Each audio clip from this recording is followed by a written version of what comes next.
Ուրեմն մենք պետք է տարբերենք երկու հիմնական հարց։ Երբ որ մինչև 13 տարեկանը աղջիկ երեխայի մոտ չկան երկրորդային սեռական հատկանիշները, այսինքն դրանք կրծքագեղձերն են եւ սեռական մազածածկույթը, այդ դեպքում պետք է ծնողը անհանգստանա։ Երկրորդ հանգամանքը, եթե արդեն աղջիկը 16-17 տարեկան է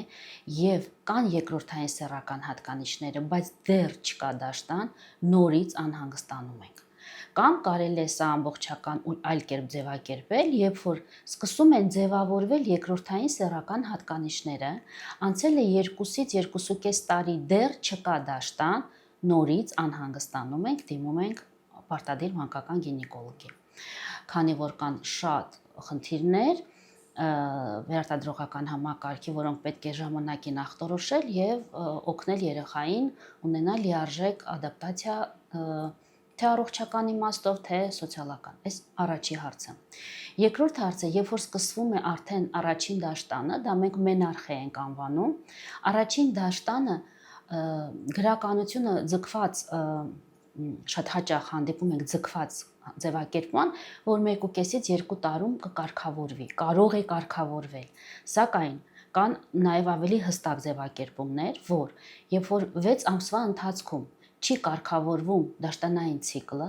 պարտադիր պետք է այցելել մանկական գինեկոլոգի, ստանալ ամբողջական խորհրդատվություն, որպեսզի մենք հաստատենք կամ բացառենք խնդիրները, որոնք կարող են ուղեկցել երեխային եւ խանգարել դաշտանային ցիկլի կայացմանը։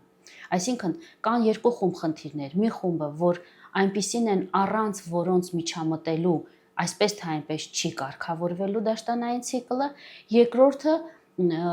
այնպիսի խնդիրներ են, որոնք պետք է կորեկցել երեխայի կյանքը, միջավայրը, շատ հանգամանքներն սոցիալական, սննդային, կենցաղային, վարքային եւ որպիսի կարգավորվի դաշտանային ցիկլը։ Դրա համար շատ կարևոր է 6 ամսից հետո պարտադիր անցնել զննում, որովհետեւ ժամանակակից երեխան ապրում է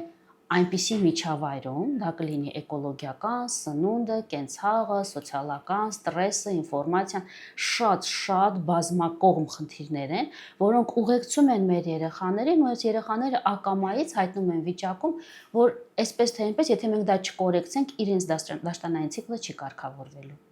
Իսկ չկարգավորված դաշտանային ցիկլ, դա նշանակում է, որ դեռահասության տարիքում պետք է գրվեր ծրագիր գլխում,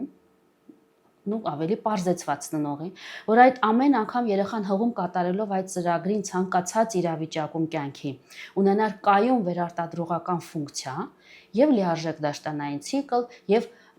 օվուլյատոր ցիկլ, որ ապահովելու էր իր ամբողջ օրգանիզմի առողջական ֆոնը, պլյուս դրան հետագայում վերարտադրվելու հանգամանքը։ Այդ ամենը պետք է կարգավորվի դեռահասության շրջանում։ Եթե դեռահասության շրջանում այդ հարցերը լուծված չեն, ապա հետագայում հավանականությունը, որ մենք կունենանք անպտղություն, կունենանք վերարտադրողական խնդիրներ կամ ընդհանուր առողջական խնդիրներ, շատ բարձր է, որը եւ տեսնում ենք մենք։